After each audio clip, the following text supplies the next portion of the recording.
Hello दोस्तों, chapter number 1 में अब अपन आगे पढ़ेंगे मेसोपोटामिया की सभ्यता। मेसोपोटामिया यूनान भाषा का शब्द है जिसका अर्थ है दो नदियों के बीच की भूमि। इस देश का आधुनिक नाम इराक है। इस प्रदेश को दजला और फरात नदियाँ सींचती है। मेसोपोटामिया की इसके अर्धचंद्र सी आकृति तथा खेती की दृष्टि से अत्यधिक उर्वर होने के कारण उपजाऊ अर्धचंद्र भी कहा जाता है। प्राचीन काल में इस प्रदेश का दक्षिणी भाग सुमेर कहलाता था, जो मेसोपोटामिया की सभ्यता का मुख्य केंद्र था। सुमेर के उत्तर पूर्व की तरफ के भाग को बाबुल तथा अक्कद कहते थे। बेबीलोन और उत्तर की उच्च भूमि असीरिया कहलाती थी। अपन ने क्या पढ़ा कि मेसोपोटामिया यूनान भाषा का शब्द है जिसका अर्थ है दो नदियों के बीच की भूमि। इस देश का आधुनिक नाम जो है वो इराक है। इस प्रदेश को दजला और फरात नदियाँ सींचती हैं। मेसोपोटामिया की अर्धचंद्र सी आकृति तथा खेती की दृष्टि से अत्यधिक उर्वर होने के कारण उपजाऊ अर्धचंद्र भी कहा जाता है। प्राचीन काल में इस प्रदेश का दक्षिणी भाग सुमेर था, जो मेसोपोटामिया की सभ्यता का मुख्य केंद्र था। सुमेर के उत्तर पूर्व की तरफ के भाग को बेबीलोन तथा अक्कद कहते थे। उत्तर पूर्व और उत्तर की उच्च भूमि असीरिया कहलाती थी। मेसोपोटामिया के राज्यों का उत्थान और पतन। कालांतर में उत्तर के पर्वतीय प्रदेशों से आए सुमेरियन लोग मेसोपोटामिया में बस गए और उन्होंने एक अत्यधिक समृद्ध सभ्यता का विकास किया। सुमेरियन लोगों ने नगर राज्य की सरकार स्थापित की। उर, लगास, अरेक तथा अरेडू प्रसिद्ध नगर राज्य थे। 2500 2500 ईसा पूर्व लगभग सागोन प्रथम ने जो अक्कद से आया था सुमेरियन लोगों को जीत लिया। सुमेर और अक्कद दोनों राज्यों को मिलाकर उसने एक सुदृढ़ राज्य स्थापित किया, किंतु 2100 ईस्वी के लगभग ये अक्कादियन लोग भी पराजित हो गए। बाबुल या बाबिलोन में एक नए सामी राजवंश का उदय हुआ। बेबीलोन नगर अब इस नए साम्राज्य की राजधानी बन गया। बेबीलोनिया के सबसे प्रसिद्ध सम्राट हम्मुराबी ने विभिन्न नगर राज्यों में होने वाली लड़ाइयों को रोककर तथा समस्त देश में एक जैसे कानून लागू कर एक दृढ़ राज्य स्थापित किया। बेबीलोनिया की सभ्यता भी सुमेरियन सभ्यता पर आधारित थी। आगे अपन चर्चा करें तो इसके अनंतर मेसोपोटामिया में असीरियाई लोगों ने अपना साम्राज्य स्थापित किया। समझ में आ रहा है कुछ आप लोगों को? नहीं समझ में आ रहा है तो वापस ये वीडियो को वापस से स्टार्ट कीजिएगा और वापस पढ़िएगा। बार बार देखेंगे उतना ही समझ आएगा। ओके।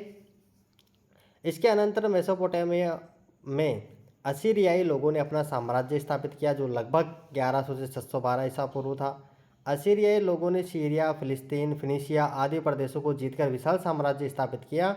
इसके बाद कोल्डियाई लोगों ने असीरियाई लोगों को पराजित कर एक दूसरे शक्तिशाली बेबीलोनियन साम्राज्य का निर्माण किया, किंतु 539 ईसा पूर्व उन्हें पारसियों के हाथों पराजित होना पड़ा।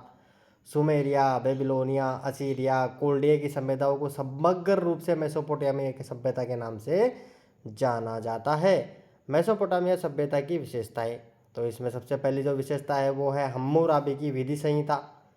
दूसरी जो विशेषता है वो है मेसोपोटामिया का सामाजिक जीवन।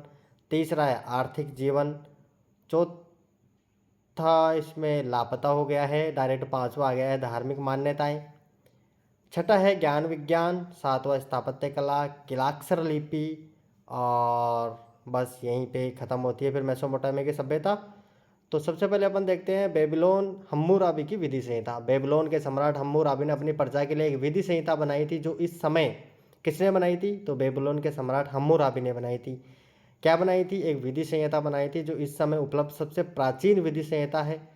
सम्राट ने इसे एक 8 फुट ऊंची पत्थर की शिला पर उत्कीर्ण कराया था। हम्मुराबी का दंड विषयक सिद्धांत यह था कि जैसे को तैसा और खून का बदला खून। मेसोपोटामिया का सामाजिक जीवन, तो इस सभ्यता में राजा पृथ्वी पर देवताओं का प्रतिनिधि माना जाता था, कि राजा ही पृथ्वी पर देवताओं का प्रतिनिधि है। राजा व राज परिवार के बाद दूसरा स्थान पुरोहित वर्ग का था, जो संभवतः राजतंत्र की प्रतिष्ठा से पूर्व शासक रहे थे। मध्यम वर्ग में व्यापारी, जमींदार, दुकानदार थे। समाज में दासों की स्थिति सबसे नीचे थी। लगातार युद्ध तो होते रहने के कारण समाज में सेना का स्थान महत्वपूर्ण स्थान था। आर्थिक जीवन की चर्चा करते हैं तो कृषि व पशुपालन, व्यापार व उद्योग, इस सभ्यता के लोगों का प्रमुख व्यवसाय कृषि था। वहाँ के किसान भूमि की जुताई हलों से करते थे। बीज एक कीप द्वारा बोए जाते थे। खेतों की सिंचाई के लिए वे नदियों के बाढ़ के पानी को नहर द्वारा ले जाकर बड़े बड़े बांधों में इकट्ठा कर लेते थे। हलों से जुताई हेतु मवेशी काम में लेते थे और उनकी नस्ल सुधार के लिए पशुओं का प्रजनन भी किया जाने लगा था। ओके। व्यापार व उद्योग। मेसोपोटामिया की सभ्यता मूलतः एक व्यावसायिक सभ्यता थी। वहाँ देवता का मंदिर एक धार्मिक स्थल ही नहीं, एक व्यवसायिक केंद्र भी था। यहीं सर्वप्रथम बैंक प्रणाली का विकास हुआ। मेसोपोटामिया का भारत की सिंधु सरस्वती सभ्यता से व्यापारिक संबंध था। सिंधु सरस्वती सभ्यता की कई वस्तुएं मेसोपोटामिया के उर नगर की खुदाई में मिली हैं। धार्मिक मान्यताओं की चर्चा करते हैं तो मेसोपोटामिया के लोग अनेक देवताओं में विश्वास करते थे। प्रत्येक नगर का अपना संरक्षक देवता होता था, जिससे उसे जिगुरात कहते थे, जिसका अर्थ है स्वर्ग की पहाड़ी। उर नगर मेसोपोटामिया के सबसे बड़े नगरों में से था। उर नगर में जिगुरात का निर्माण एक कृत्रिम पहाड़ी पर ईंटों से हुआ था।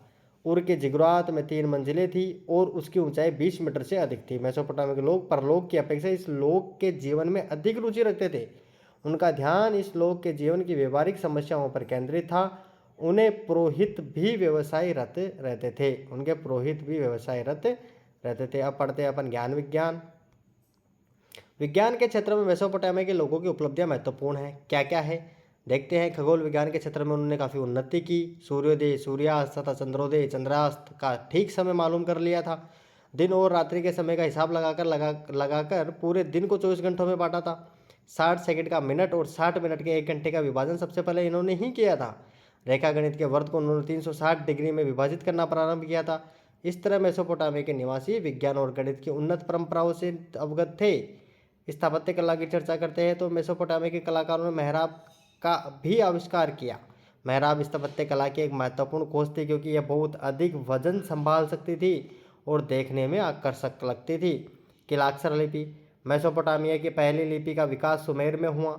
सुमेरियन व्यापारियों ने अपना अपना हिसाब किताब रखने के लिए कीली जैसे चिन्ह बनाकर लेखन विकास कला का विकास किया। इसे कूनिफॉर्म या किलाक्षर कहते हैं। किलाक्षर लिपि क्या थी कि पहले लिपि का विकास सुमेर में हुआ। सुमेरियन व्यापारियों ने अपना अपना हिसाब किताब रखने के लिए कीली जैसे चिन्ह बनाकर लेखन कला का विकास किया। इसे कूनिफॉर्म या किलाक्षर कहते थे। ये मेसोपोटामिया की सभ्यता खत्म होती है। बहुत बहुत धन्यवाद, बहुत बहुत आभार। मिलते हैं अगले वीडियो में। Take care, thank you, bye bye.